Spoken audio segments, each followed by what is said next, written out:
Velvet. Now, as you may have heard on the news, BBC Yorkshire, using the Freedom of Information Act, has obtained figures from 135 councils in England showing how common it is to find asbestos in schools. There are at least 12,600 local authority-run schools where the substance is present. Lucy Stevens has begun a campaign to have it removed from all schools. Her motivation is personal. Her mother, Sue, who was a teacher for 30 years, died earlier this year from mesothelioma. It's a cancer of the inner lining of the chest wall known to be associated with asbestos. Lucy, how did you decide that you would go about your campaign? Well, Mum was incredibly angry when she got her diagnosis to discover that she'd been working in a school that had asbestos and she'd never been told about it. But also she was really concerned for all of the students that she'd taught. She was a primary school teacher and she particularly taught the reception and year one classes, so the really little ones. And the evidence suggests that 5-year-olds are 5 times more likely to be affected by mesothelioma than 30-year-olds. So she was really concerned that the children she had been teaching and had wanted to care for and to support, she hadn't been able to protect because she didn't know that asbestos was there. But of course, even if they're affected at that age, it can take years to show itself, can't it? That's part of the challenge of this illness. I think if hundreds of children were dying in classrooms every year, there would be, quite rightly, a huge response. But mesothelioma can take 15 to 60 years to develop. So people are being exposed and going on with their lives and at a later date being diagnosed. And unfortunately, it's a cancer that has no cure. There are treatment options, but they're only palliative. And so Mum was diagnosed in September 2014 and within 2 years she was dead. We talked about doing something about it while she was alive, but took the decision to make the most of our time together.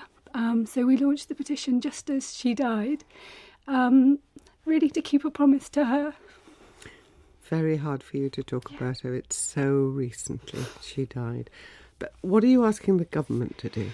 Well, there are 2 things. There's been MPs, the all-party parliamentary group, met in 2012 to review the issue of asbestos in schools, and their conclusions in 2012 were that the government could feasibly remove all asbestos from schools by 2028, starting with the most dangerous schools. Nothing's been done about that since that time. So the first thing the petition asks is that the Department for Education really starts to take this seriously.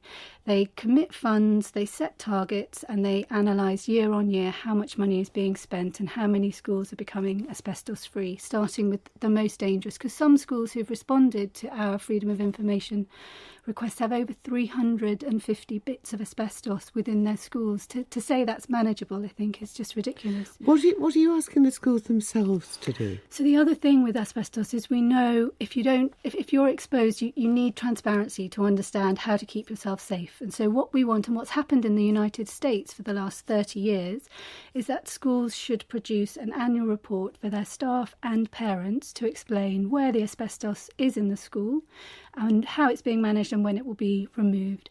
The other thing they've done in the United States, again, for 30 years, it's not rocket science, but is if there is any exposure, that goes on people's records. And worryingly, from the Freedom of Information requests, we know in the last 5 years there's been 99 occasions at least of exposure, of asbestos being disturbed in schools, which means potential exposure. So now, as far as your mum's illness is concerned, how established is the connection with asbestos in her school with her illness and her death? So Mum taught for 30 years in Buckinghamshire, and the schools that she taught in contained asbestos. The coroner just reported on her death on Monday and concluded that she had died from mesothelioma and was significantly repeatedly exposed to asbestos while she was working as a teacher. So that was both in her classrooms, but also, unfortunately, there was some asbestos removal that took place, and the school wasn't closed while that took place.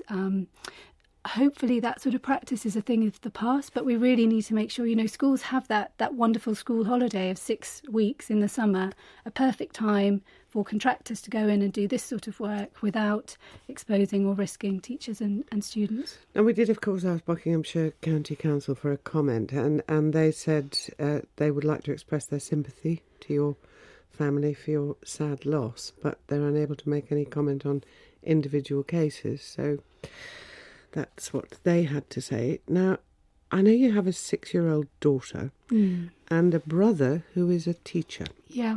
What are you doing about their working conditions? Well, that's partly what led to this widespread freedom of information work that I've been doing, because I asked my daughter's school and they were very helpful, very quick to explain where the asbestos is and how it's being managed. But there is asbestos in her school. Thankfully, this summer they were able to get some more removed, but it's in places throughout the school.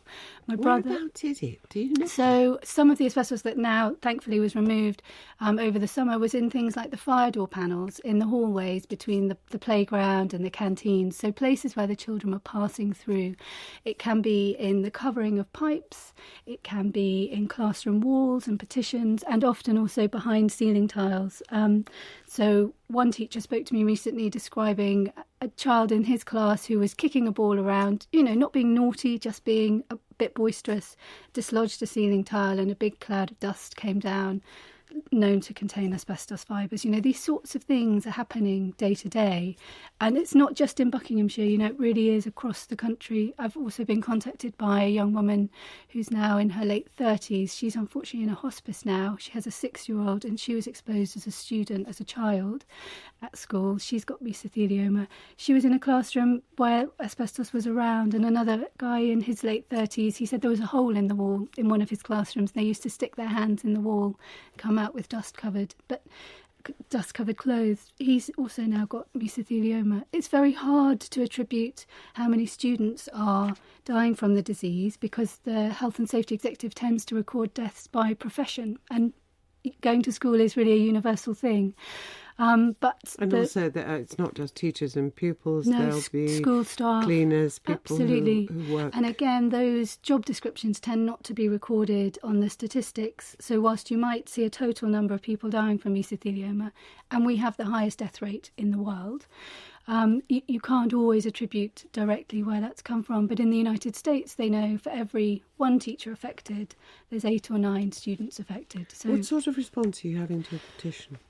There's 2 things that have happened. A lot of people have signed, so we've got about 9,500 signatures already, which is great, and we want that to continue to grow.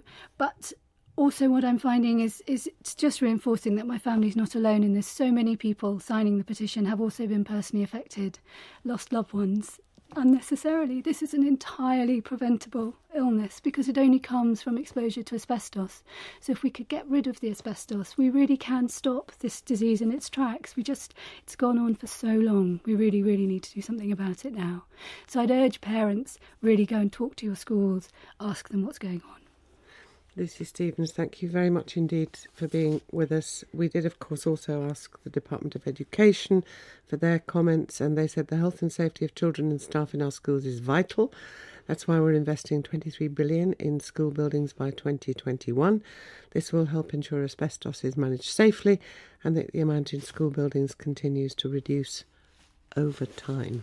But none of that budget is earmarked specifically for asbestos. That's the total schools budget. So they have no fund specifically for asbestos. Lucy, thank you very much indeed for being with us.